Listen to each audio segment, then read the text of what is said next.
Donc voilà, nous avons avec nous les deux auteurs de ce magnifique roman graphique. Joseph Kessel, l'indomptable, ce roman graphique. Donc Judith Cohen-Solal, qui est à ma droite, qui est psychanalyste, psychologue clinicienne, et Jonathan Ayoun, qui est lui auteur, réalisateur, essayiste. Alors, on les connaît parce que ça fait un moment qu'ils travaillent, ils ont un duo d'enfer, je dirais. Ils nous sortent pratiquement quelque chose tous les ans. Donc, ils sont déjà venus nous voir à Montpellier pour La Main du Diable, Zemmour et nous, notamment, deux ouvrages.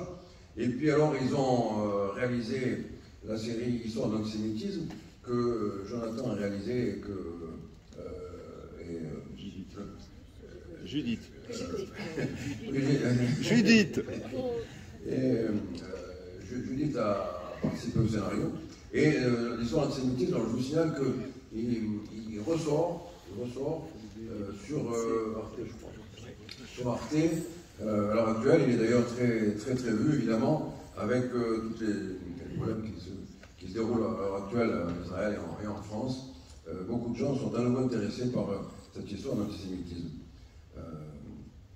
Voilà. Alors, donc aujourd'hui, il vient nous présenter ce bouquin, ce roman graphique. Alors, je vais commencer par leur poser la question, pourquoi Kessel? Parce qu'a priori, on se réintéresse à Kessel aujourd'hui.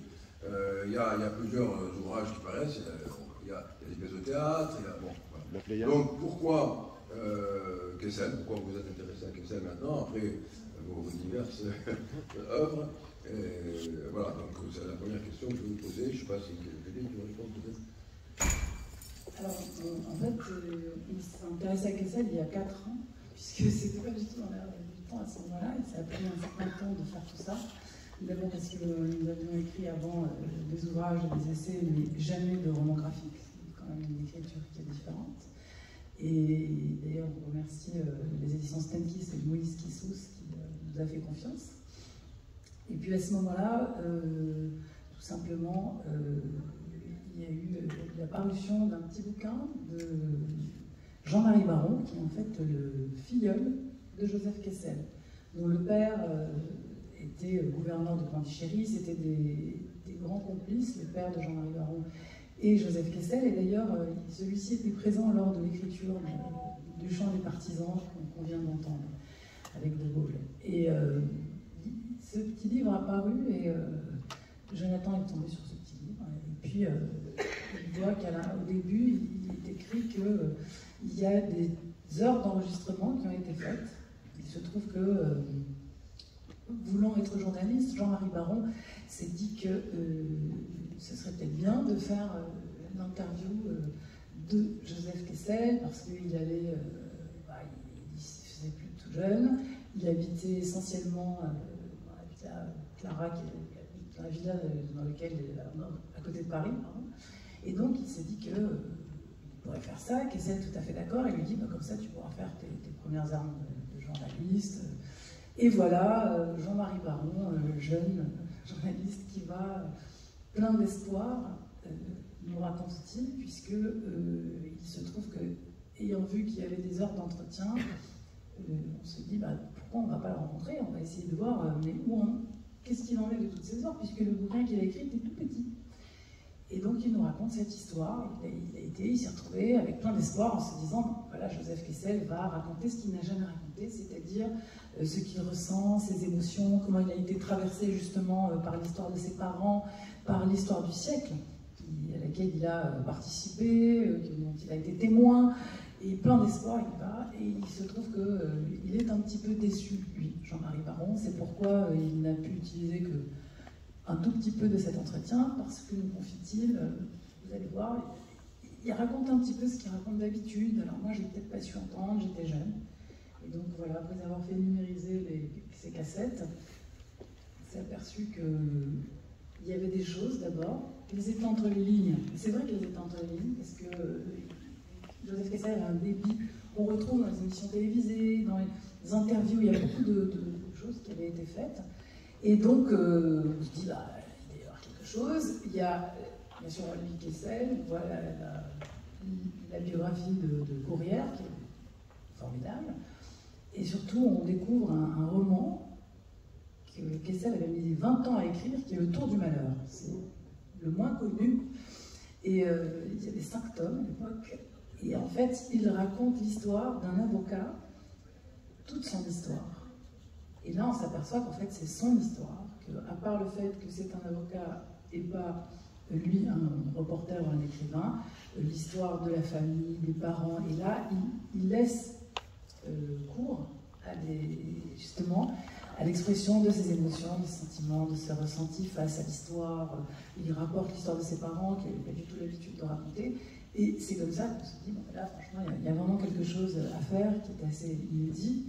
Et à cette époque, d'ailleurs, on se demande, il y a 4 ans, on ne parlait pas du tout, on se dit, mais pourquoi est-ce que personne ne parle plus de Kessel? Pourquoi il ne fait pas partie de l'espace public? Alors que finalement, il a beaucoup de choses à nous dire, beaucoup de choses à transmettre sur la question de la violence, sur beaucoup de questions très importantes et qui pourtant... mais parallèlement, on constate une chose, c'est que ces livres de poche se vendent très bien, continuent à être dans les librairies. Le Lion était enseigné en classe jusqu'à il y a très peu de temps. Et donc, on se dit quand même, il y a une énigme en quelque sorte. Parce que d'un côté, on n'en parle plus, mais de l'autre côté, tout le monde, les livres continuent à se vendre. Et c'est là qu'on s'est mis à travailler là-dessus. Et puis, on a eu une rencontre très importante dans ce parcours avec François Heilbronn, qui est là-bas. Voilà. Et parce qu'il me dit, sur quoi vous travaillez? On se rend compte dans un salon du livre, on a le bouquin, et on dit, ah, Kessel, il dit, ah, Kessel, moi je suis passionnée de Kessel.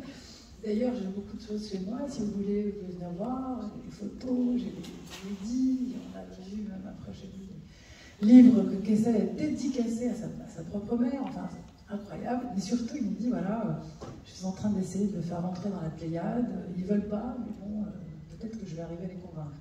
Et c'est marrant parce que, évidemment, il y a beaucoup de ces différents événements qui vont faire en sorte que Kessel va revenir sur le devant de la scène, puisque là, ça fait presque un an que vraiment, il est un peu partout. Il était sur France Culture pendant l'été.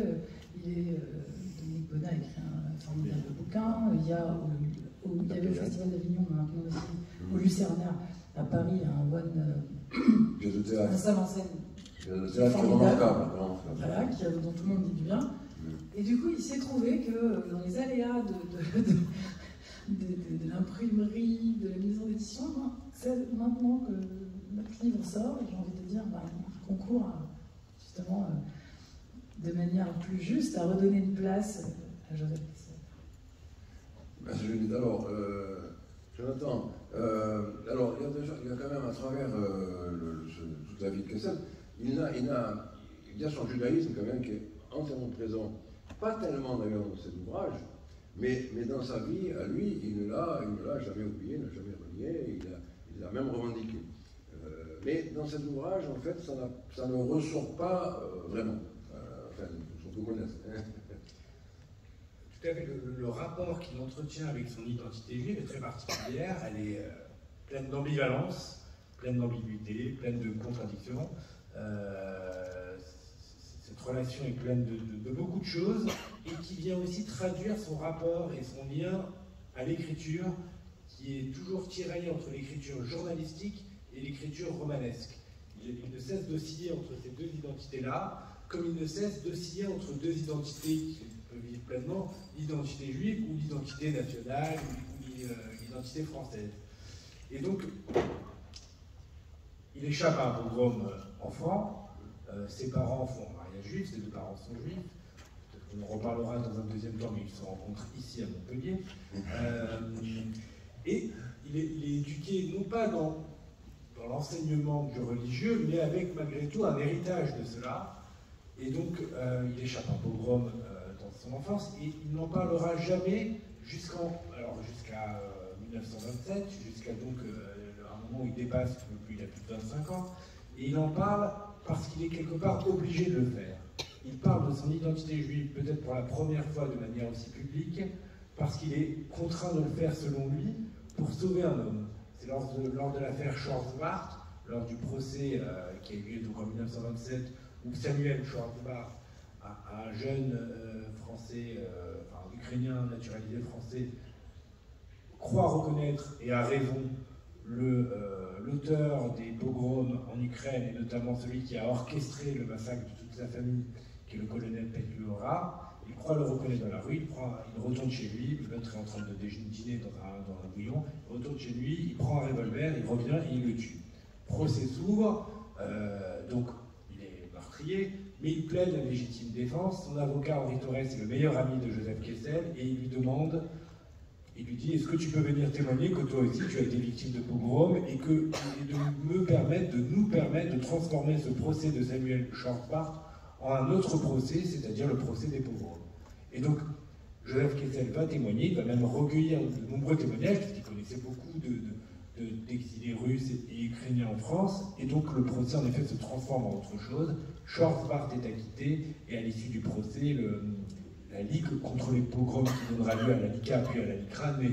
Donc il participe par exemple à un événement tel que celui-ci de lutte contre l'antisémitisme. C'est d'après moi un moment marquant pour lui. Après, pendant tout le reste de sa vie, il aura beaucoup d'engagement en tant que juif. Le sujet sur lequel il écrira le plus, c'est sur l'État juif, c'est-à-dire sur Israël, sur lequel il écrira beaucoup, il s'y rendra de nombreuses reprises, et sur lequel là, pour le coup, il n'y a aucune ambiguïté dans son soutien à l'existence de cet État et dans sa défense du sionisme.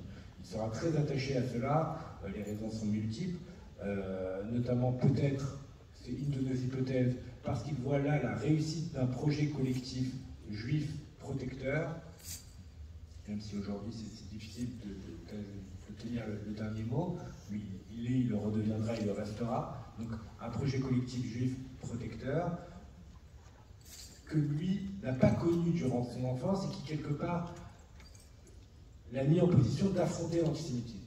Puisque ses parents se sont certes rencontrés à Montpellier, mais ils sont ensuite partis vivre dans une colonie juive en Argentine, dans la Pampa argentine, créée par le baron de Hirsch. Et donc de nombreux, pour fuir l'antisémitisme et pour se retrouver dans une vie juive, allaient là-bas, et notamment dans un lieu d'une collectivité juive dans lequel malheureusement ses parents n'ont pas cru bon y rester, bon vivre, ils ne s'y sentaient pas bien, ils sont retournés en Russie, donc ils vont abandonner un projet collectif juif protecteur qui n'est pas lié au sionisme mais qui est lié à un lieu en Argentine, pour retourner en Russie, sachant qu'ils allaient devoir à nouveau affronter l'antisémitisme, et donc Joseph Kessel a échappé à un pogrom durant son enfance, donc il a eu à subir l'antisémitisme. Et donc, quelque part, il voit dans l'État d'Israël ce projet dans lequel ses parents ont peut-être voulu s'inscrire en Argentine, et dans un projet qui, de fait, ces colonies juives de Santa Clara n'ont pas abouti à un projet collectif juif protecteur. Donc voilà, il y a aussi donc, ce lien avec Israël. Et puis, c'est François Lebrun qui nous racontait ça, je le recite à nouveau, parce que je trouve que ça dit beaucoup aussi du rapport particulier que Joseph Kessel entretenait avec l'identité juive. Donc quand il sera la première fois en Israël, bon, en l'occurrence c'est en Palestine, c'est dans les années 20, il arrive là-bas, ils sont en train de construire la ville de Tel Aviv, et une personne lui dit « Ah, mais je me sens bien ici ». Et donc d'autres personnes lui disent « Mais vous vous sentez bien parce que vous êtes entouré d'autres juifs ?» Il dit non, parce que j'entends parler le russe de mon enfance. Et ça dit beaucoup de ce rapport particulier en l'hiver. Et alors, je vais demander à Juliette, qui est psychanalyste et psycholo-clinicienne. Il y a dans la vie de Kessel constamment la présence de la mort. C'est-à-dire, alors, je ne sais pas comment ça a pu illustrer son identité, parce que, en fait, il a failli mourir alors qu'il était tout bébé. Il va frôler la mort, lui, de dizaines de fois. Il y a le terrible suicide de son frère. Voilà, donc on a l'impression qu'il est entouré, et peut-être même il la cherche, cette mort. Je ne sais pas, toi, en tant que psychanalyste, tu peux peut-être nous expliquer comment ça a construit son identité. Alors en effet, d'abord, quand il a 1 an, donc, au terme de cette courte expérience en Argentine de ses parents, qui sont le lieu où il va naître, ils prennent le bateau pour entrer en Russie, et là, sur le bateau, il va mourir. On était tellement sûr qu'il va mourir qu'il y a déjà un petit cercueil qui a été construit pour lui. Et il se trouve que miraculeusement, il est sauvé. Je ne vous dis pas par quoi, comme ça vous allez acheter le livre. Mais il est sauvé, en tout cas, in extremis. Donc il frôle, il est déjà dans une expérience de la mort à l'âge d'1 an, et il va survivre. Alors que sa mère, d'ailleurs, est enceinte de son frère, Lola, Lazare. Donc ils sont très proches, et ils vont avoir une relation très fusionnelle, son frère et lui. Ils font tout à deux, tout ensemble. Je pense même que c'est une des émotions qu'il a traversées quand il a écrit le livre Le Lion. Je pensais à ça, parce que Le Lion, c'est l'histoire d'une petite fille qui rencontre un lion, n'est-ce pas? Et elle est dans une réserve, il n'y a personne, elle n'a pas de copain, et c'est un jeune lionceau, et elle va grandir avec cette lionne, en fait. Ils vont cheminer ensemble, progresser ensemble, se construire, et à un moment donné, justement, ce lion va être tué de manière tragique. Un chasseur, c'est terrible, et c'est s'effondre, en fait, pour cette petite fille, ce que représente un alter ego. Je pense que derrière cette histoire, et c'est pour ça qu'elle traversait des années, parce que vraiment cette histoire du lion, si on y pense, c'est un peu simplé, j'ai envie de dire, sinon je pense qu'elle s'est nourrie justement de quelque chose de très fort, d'une expérience particulière qui est de se développer, grandir avec quelqu'un et qui vous est arraché. D'autant plus que il en a une certaine culpabilité, il pense qu'il n'a pas vu venir, enfin, comme chaque fois qu'un proche se suicide. Et encore plus fort parce que ce frère, donc Lola, s'était fait rejeter par ses parents, parce qu'il avait une relation adultérine avec une femme qui avait une relation justement avec Joseph Kessel, et qui n'est autre que la mère de Maurice Druon. C'est-à-dire que justement, son frère était le père de Maurice Druon, ce neveu un peu particulier. Donc l'expérience de la mort, elle est intime, vraiment intime, puisqu'elle le touche, lui, alors qu'il a 1 an, et ensuite, ça va toucher l'être le plus proche avec lequel il se sent, c'est comme une autre part de lui-même. Mais je pense que déjà, avant ça, ses parents aussi fuyaient les pogroms. C'est une expérience, au fait, du peuple juif, cette histoire de la mort qui vous poursuit, qui fait que vous êtes survivant. Donc à la fois, il y a un désir et une force de vie énorme, et continuellement, cette injonction à se confronter à la mort. C'est-à-dire on est tout le temps rattrapé par la mort. Et lui, je crois qu'il est dans un double mouvement, c'est-à-dire que d'une certaine manière, quand les proches meurent, il en est terrassé, donc il ne sait pas quoi faire, il s'en va. Quand son frère meurt, il part en reportage. Quand sa femme meurt, ça va être la première fois qu'il écrit un grand livre. Donc en fait, il traduit à sa manière cela. Il s'en nourrit, mais en même temps, là, il n'y a rien à faire en fait. Il se sent impuissant face à la mort de ses proches, face à la menace de mort. Par contre, à ce moment-là, il va lui se confronter à la mort dans des endroits où on la combat. Donc dans des luttes pour l'indépendance, il va aller en Irlande, il va en Afghanistan, enfin il va partout, en fait puisqu'il est reporter de guerre, donc il va partout, là où il y a des combats, il va en Espagne, mais il est habité aussi par un combat. C'est comme si, fuyant d'un côté la mort devant laquelle il est impuissant, il retrouve de la force de vie à combattre la mort, à être témoin de gens qui mènent ce combat, donc pour en être dans la transmission, mais aussi, comme le dit le commandant qu'il va rencontrer en Irlande, si vous n'étiez pas là, on les aurait liquidés, il y aurait eu un bain de sang et l'affaire était réglée. Donc en fait, il a, lui, cette sensation à ce moment-là que son action, elle permet d'empêcher en fait, la mort, le meurtre, l'assassinat, et ça, c'est dans ce double mouvement, je crois, qu'il est saisi. Et dans d'autres, après, dans sa vie lui-même, c'est ce qu'on pourrait appeler aujourd'hui quelqu'un qui a une conduite à risque. Il voit beaucoup, il va dans les endroits où il y a beaucoup de dangers, il est dans les bas-fonds, il va se retrouver à côtoyer des malfaiteurs, des mafieux les plus sanguinaires possibles.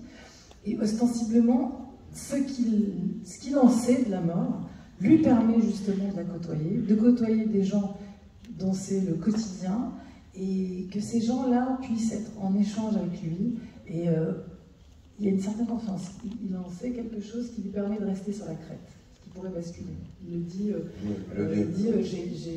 j'ai été tenté de rester avec ces mafieux qui étaient vraiment sanguinaires, qui tuaient en Allemagne et aussi en Russie.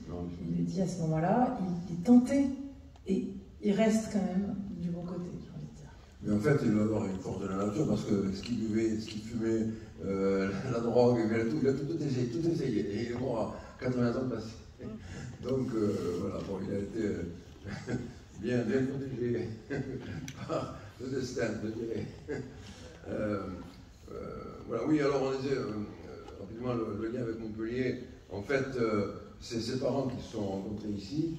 C'est assez extraordinaire quand même que deux Russes se rencontrent à Montpellier. C'était quand même moins connu qu'aujourd'hui, en plus. Mais qui était de fait un lieu d'accueil.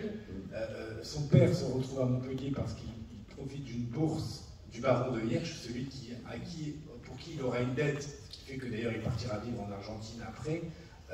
Lorsqu'il montrera ses colonies juives là-bas, il n'allait pas lâcher le baron de Hirsch, donc il a dit j'ai une dette à son égard, donc j'y vais. Donc il profite d'une bourse, qu'il est d'une famille très modeste en Russie, et donc il vient étudier ici la médecine. La mère, Raïssa, la mère de Joseph Kessel, elle ne pouvait pas étudier la médecine là-bas. Elle ne pouvait pas non plus faire beaucoup de choses, notamment en tant que juive et en tant que femme. Et c'est donc en venant ici qu'elle va pouvoir aussi mener ses études. C'est la fac de médecine. C'est la fac de médecine qui se rencontrent tous les deux. Elle finalement n'exercera pas. C'est lui qui deviendra médecin. Mais c'est elle qui portera la famille fortement, notamment dans l'éducation de Joseph Kessel, qui sera là aussi en rappel de ses origines juives, de son identité juive, et donc tous les deux se rencontrent ici. Joseph Kessel, lui, aura un lien avec une autre ville, c'est avec Nice, puisqu'après être retourné, donc ils voyagent beaucoup, comme l'a dit Judith, ils vont ensuite en Argentine, ils reviennent en Russie, puis après ils vont à Nice. Donc Joseph Kessel va passer une partie de son enfance à Nice avant de venir s'installer à Paris. Donc voilà, mais le lien avec Montpellier, il est là, il est très important, il est très insolite, et il mérite d'être rappelé, notamment lorsqu'on parle de Joseph Kessel qui revient dans l'actualité, et c'est peu connu que quelque part il doit beaucoup à son existence, à cette ville. Voilà, comme disent nos élus, terre d'accueil, Montpellier. Voilà. Alors il faut rendre hommage aussi à Nicolas Otero, j'ai oublié de le citer, qui est le graphiste, en fait, celui qui a fait des dessins absolument extraordinaires que vous allez trouver dans ce livre. Je voudrais terminer un moment à Judith de vous lire un extrait du discours de réception de Joseph Kessel à l'Académie française, qui est absolument extraordinaire.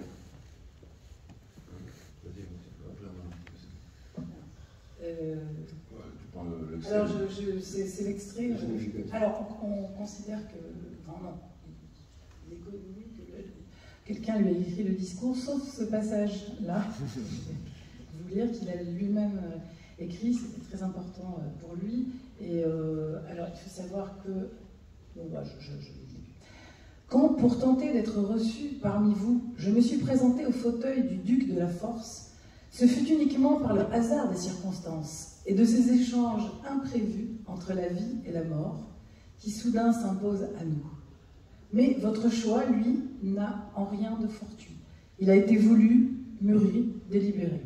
Or, pour remplacer le compagnon dont le nom magnifique a résonné glorieusement pendant un millénaire dans les annales de la France, dont les ancêtres, grands soldats, grands seigneurs, grands dignitaires, amis des princes et des rois, ont fait partie de son histoire d'une manière éclatante, pour le remplacer, qui avez-vous désigné?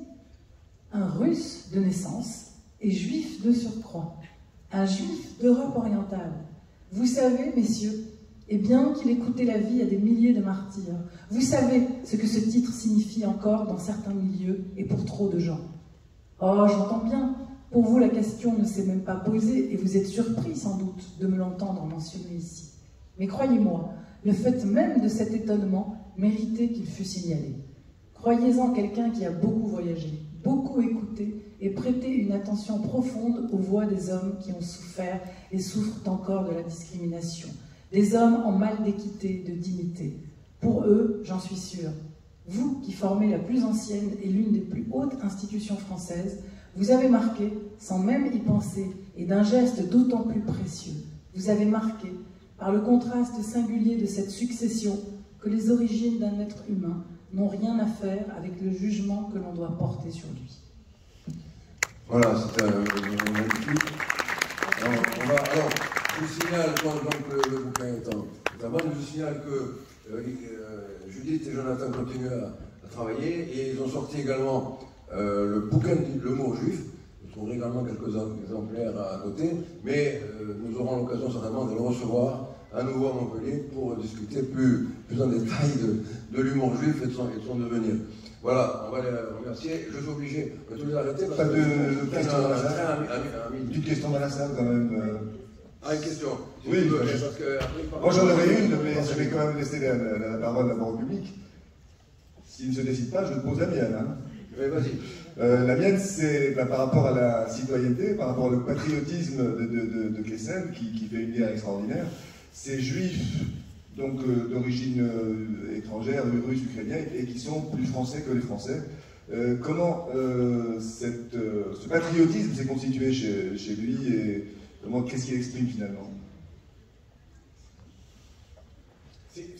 C'est particulièrement lié au fait qu'il ait pu faire des études. C'est le fait qu'à Nice, il rencontre un professeur de français qui lui dit il aimait se battre, mais vous aimez vous battre, lisez Alexandre Dumas, Les Trois Mousquetaires, et donc finalement il est pris de passion pour la lecture, pour l'écriture, également pour les livres des grands auteurs russes d'avant, et donc finalement il aura une vie à la fois, c'est bien dit, on dit cette phrase-là dans le BD, il écrivait comme Dumas et il vivait comme D'Artagnan. Il a réussi à cumuler les deux tout au long de sa vie. Et donc, il y a l'étude, l'enseignement, après il a voulu devenir un grand écrivain, il y a aussi la reconnaissance, il remporte un grand prix d'écriture, c'est ce qui va d'ailleurs pousser ses parents à quitter Nice pour venir à Paris, pour lui donner des études encore plus impressionnantes et qu'il devienne un grand auteur. Et puis après, il y a la rencontre, la Première Guerre mondiale, la rencontre avec un de ses chefs militaires qui lui transmet aussi à la fois cette passion de l'engagement pour la France. Et donc il va risquer sa vie pour la France à de multiples reprises, et il considérera que c'est la terre d'accueil la plus formidable pour lui, après avoir fui la Russie et les pogroms notamment. Et aussi parce que c'est un endroit où il pourra cumuler toutes ses identités sans avoir à en renier une plutôt que l'autre. Et c'est pourquoi, lorsqu'il rentre à l'Académie française, c'est donc une reconnaissance incroyable pour lui, il n'est pas en réalité le premier juif à entrer à l'Académie, mais il est considéré comme tel parce que lui se présente comme tel. Il dit « j'y rentre, mais je n'entre pas seul, j'y rentre avec tout ce qui est dit là dans le discours qu'on vient d'entendre ». Et donc c'est le fait de pouvoir être juif en France qui est très important aussi pour lui. Et donc il met d'ailleurs sur son épée l'étoile de David au centre de l'épée dans l'inscription. Mais surtout, il décidera de revendiquer cette identité française fortement, de défendre ce pays-là fortement, tout en considérant que c'est un lieu où on peut multiplier les identités et elles sont toutes les bienvenues. On dit Montpellier, terre d'accueil. Et notamment, je terminerai par cette anecdote, par une partie fictive, puisque nous, c'est un roman graphique. Il va en Israël, il obtient le visa numéro 1, puisqu'il est le premier visiteur étranger. Il rencontre Chaim Weizmann, le président de l'État d'Israël, le premier président de l'État d'Israël, qu'il a connu depuis les années 20. Et donc nous, on a mis en scène, on a inventé cette rencontre, puisqu'il n'en a pas fait part véritablement au moment où ils échangent à l'intérieur du bureau de Chaim Weizmann à Tel Aviv, en pleine guerre d'indépendance. Et donc Chaim Weizmann lui dit bravo, tu es notre tu es le visa numéro 1, et lui répond oui, je suis votre premier visiteur étranger. Et Chaim Weizmann lui répond mais non, tu es ici chez toi.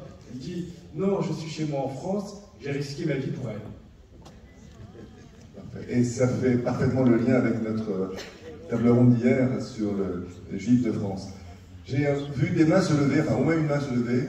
Une question, parce qu'après il faut que vous ayez signé le bouquin. Ouais. Non. Non. Voilà. Sinon, on a laissé les gens bouche. Voilà. Donc, si vous voulez prendre le livre et le faire signer, ils sont là. Ils sont entendus cet après-midi à la convention du CRIF, où ils interviennent sur le mot juif tous les deux. Donc, ils sont obligés de reprendre un train à midi. Donc, on va vous installer. Si vous voulez, on écoute merci. Sur Kessel, l'émission Marc-Alain Wackening, au passage, il a consacré 2 émissions dimanche matin. Donc, il y en avait une ce matin, il y en aura une autre dimanche prochain. Et ils sont bien sûr en podcast. Sur France Culture. Merci infiniment.